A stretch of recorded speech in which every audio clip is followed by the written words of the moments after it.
last time that I tried to do a video, my mic was not connected, so that was cool.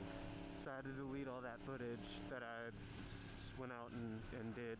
I moved the mic in a new location, so hopefully you can't just like hear me breathe. But by the time this comes out, Danny will actually be done with his track bike, and part 3 will be posted on that. So we got 2 bikes that we both have built for track specific activities. And now it's just gonna be, you know, it's gonna be fun. You know, I think that whole process of like putting the bike together is a lot of fun as well.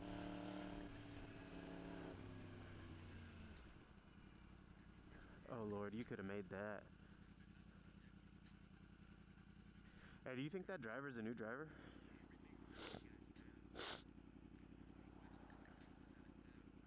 But yeah, this is like the first like hot day here this season. And as you can see, all the bikes are out. And every single one that I've waved to so far hasn't acknowledged me. I'm invisible.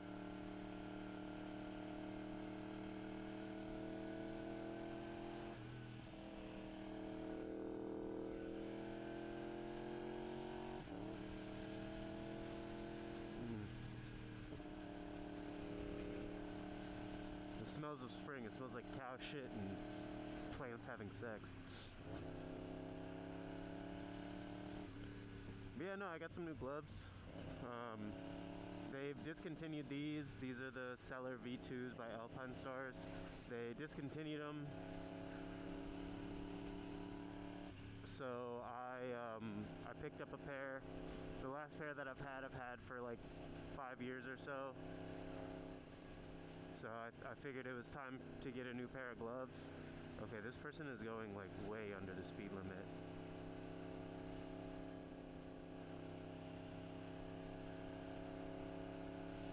But yeah, I decided to, you know, get a different set that were a different color. And these are flowing air so much better. I don't know if my gloves have gotten like clogged. Like the things that got clogged or what, but these are flowing air. I also got a new helmet that's track specific, so I don't have to take out all the stuff from this helmet, because I don't like having when I'm on track, like I really don't like having a cardo. I don't listen to music or anything. I used to love to get out there and listen to like Sudden Death or like I forget the other artists that are around him. But you know, like really fast-paced EDM. It made me feel like I was in a video game. But I've since got away from that. So the last ride that I like tried to piece together, but not realizing that my mic wasn't hooked up, I was talking about the new R9 and how I think it's the perfect bike for like 90% of people that are, you know, like a couple years into riding. Strictly because if you want to go on track, you can go on track. Like, it's not the best machine for it, but like 90 to 90, probably 95% of riders that ride on street don't go to the track, but it still allows you the opportunity to go on track. Okay, I'm about to pass this person. Can you please get out of my way? We had always had the idea in mind to go to the track, but like when we first started, the R9 probably would have been the best bike for our normal use anyways, because I want to say I was on this is my third bike. Danny was on his second bike, but we'd been riding for over 5 years by the time we finally got on track. Even though it was always the goal, it was just too expensive for us at the time. You know, the first bikes that we got were like $3,000, $3,500, something like that. So to sink all that money into the gear, which is, you know, another, I don't know, like $2,000, we just didn't have it. So, you know, once we finally got some money going, you know, them stimulus checks is really what got me on the track. the stimulus checks hit, and I figured out a way to just make it work. I got enough gear and enough stuff together to afford my first track day at NOLA Motorsports Park, which I really want to go back to with how many track day, like my experience now versus then on the R3. I think I'd have so much fun on that track now. Because beforehand, this bike, this bike scared me a little bit in some portions of that track. Even though, like, by lunchtime, my first track day, I got bumped up to intermediate. That's a whole story within itself. But yeah, the R9, I want to ride it so bad. I was hoping that Yamaha would have a little bit more events to be able to experience that in the R7, whether it be on track or on the street, but they just don't have them. I went to my local Yamaha dealership.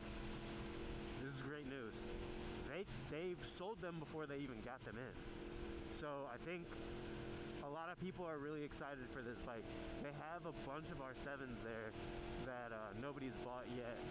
And I kind of think that bike is going to be a flop for Yamaha, even though I don't think that it really is a flop. I think it's a good bike. Even though I haven't ridden it, I just think that the expectations were so much higher, and it just wasn't able to meet it. Because the bike that got discontinued and the bike that got introduced, they just didn't equate. And I feel like they timed it really poorly with the release and the discontinuation of those two bikes.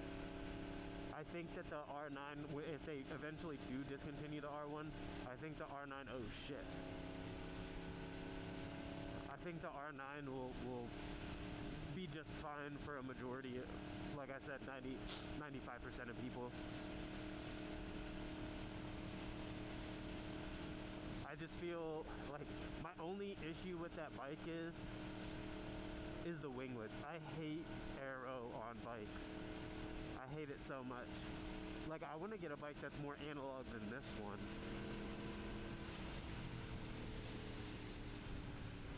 Don't pay no mind to that.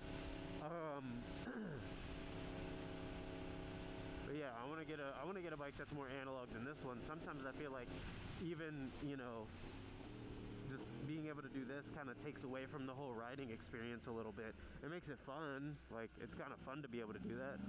But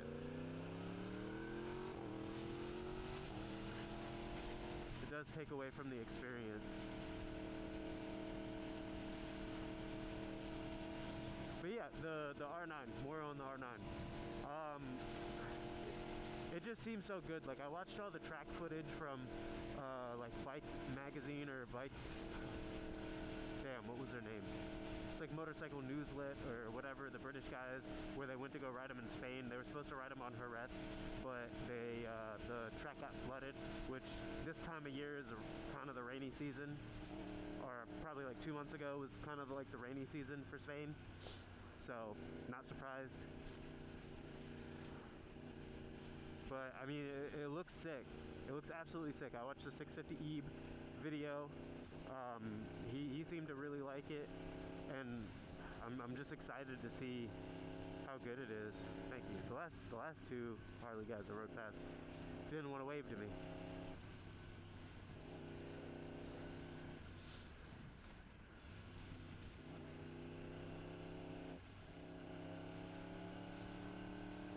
It will be sad though, like when they stop making the R1, if they do, which I anticipate they will.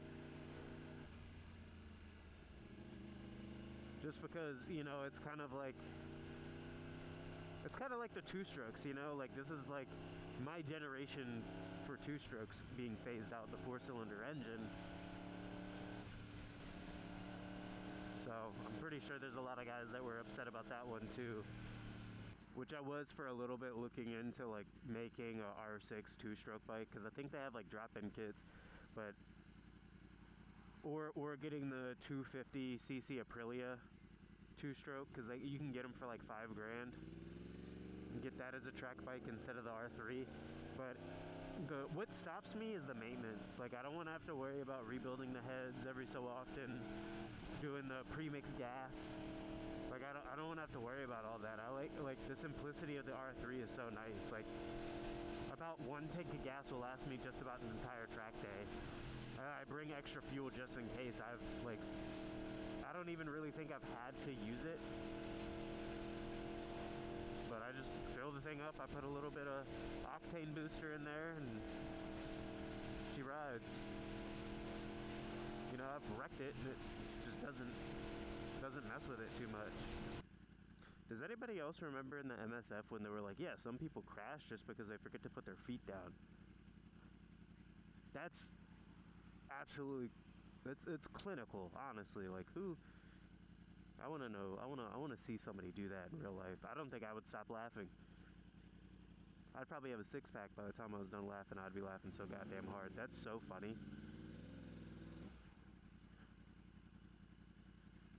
Like, I'm pretty sure some people have gotten, like, their feet stuck to where they couldn't, like, I've almost had that happen, where, like, a piece of my bike held onto my shoe when I was trying to put down my foot. I ended up getting it undone, but, like, it scared the dog shit out of me. Oh yeah, we also have a track day coming up for the first of the year, the first one of the year, but the weather's looking terrible. It's looking to be cold and rainy, so I don't think that we're going to be doing it, sadly.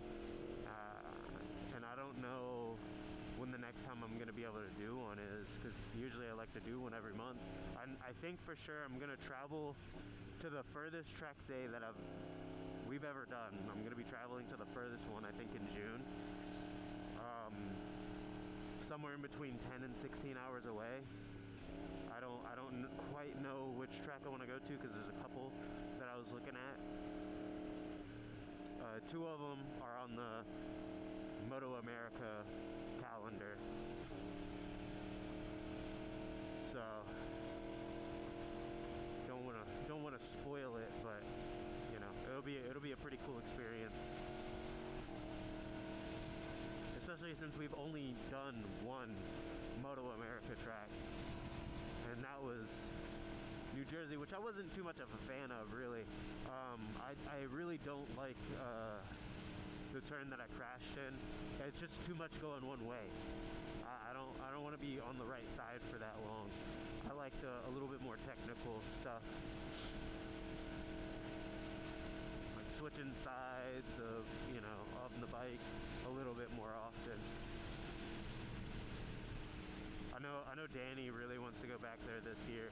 I mean, it's also kind of nice because it's like the second closest track to us that does motorcycle stuff, so it's only like 2.5 hours away, which isn't bad. I think Pitt is like 3 or 4 hours away. I wouldn't mind doing Pitt as well.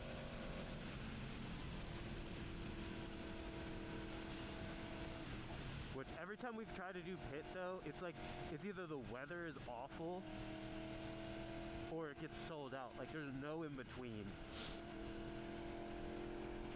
I think last year when we ended up going to New Jersey, we were trying to go to Pitt, but it got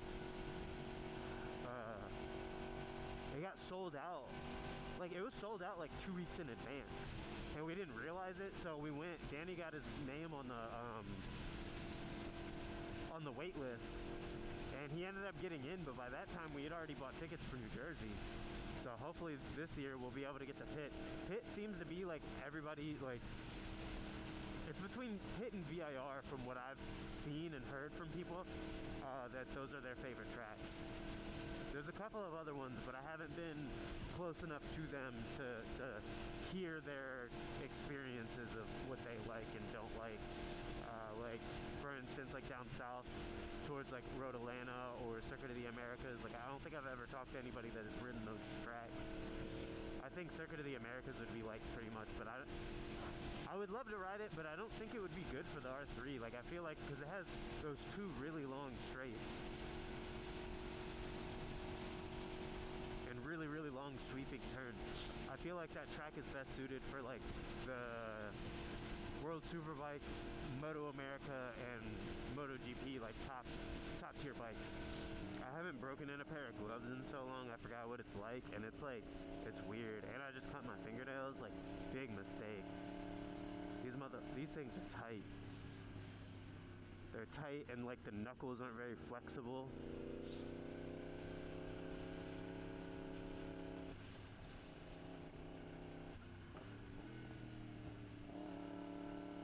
Oh shit, did that guy almost crash?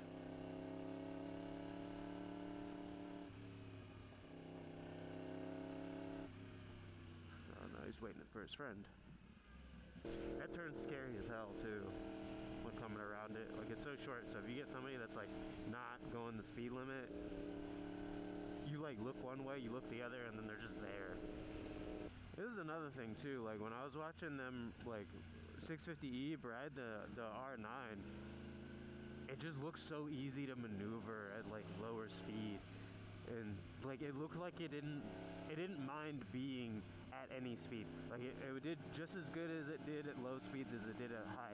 The only thing that it looked like that they were like everybody was having an issue with was the rev range. Everybody was expecting the rev range to be so much higher. They just kept bouncing it off the rev limiter, which I thought was really, really interesting.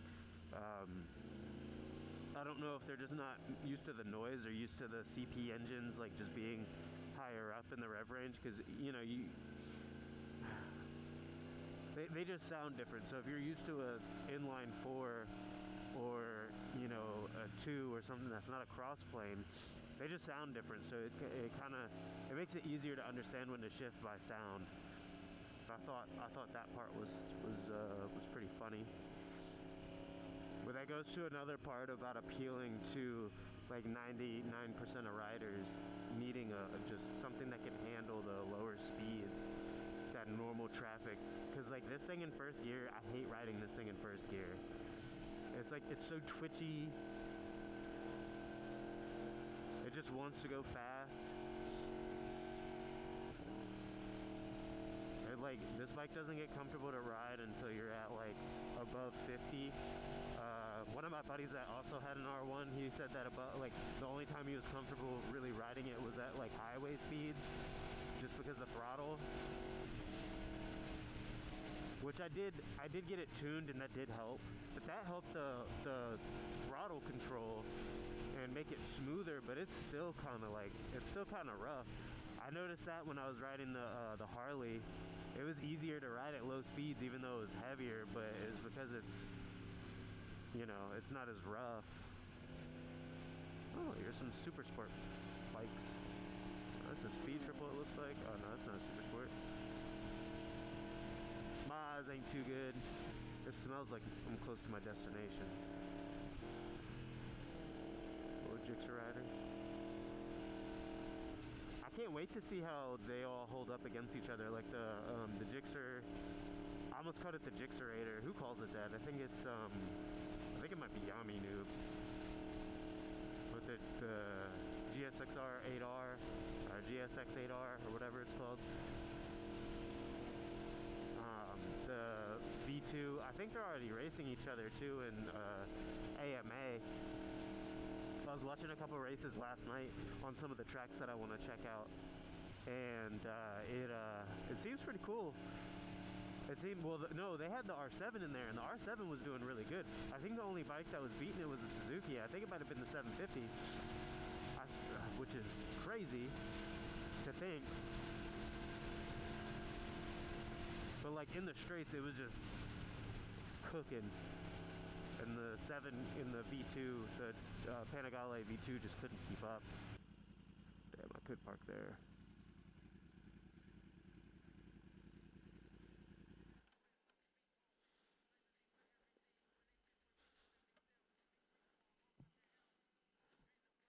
All right, I did not expect to be out this late just hanging out. Went to go hang out with some friends that I haven't seen in a long time. That guy liked it. That guy liked the bike. I don't know if you can see those white trees. Those are the trees that everybody's talking about in the area. They call them cum trees because they smell bad. Alright, let me try not to break the speed limit with that little R2-D2 right there. And I'll tell you what, they do stink. I don't even know how to describe the way that they smell. And I hadn't noticed it because like back when I was a kid, I don't know, it just reminded me like of springtime.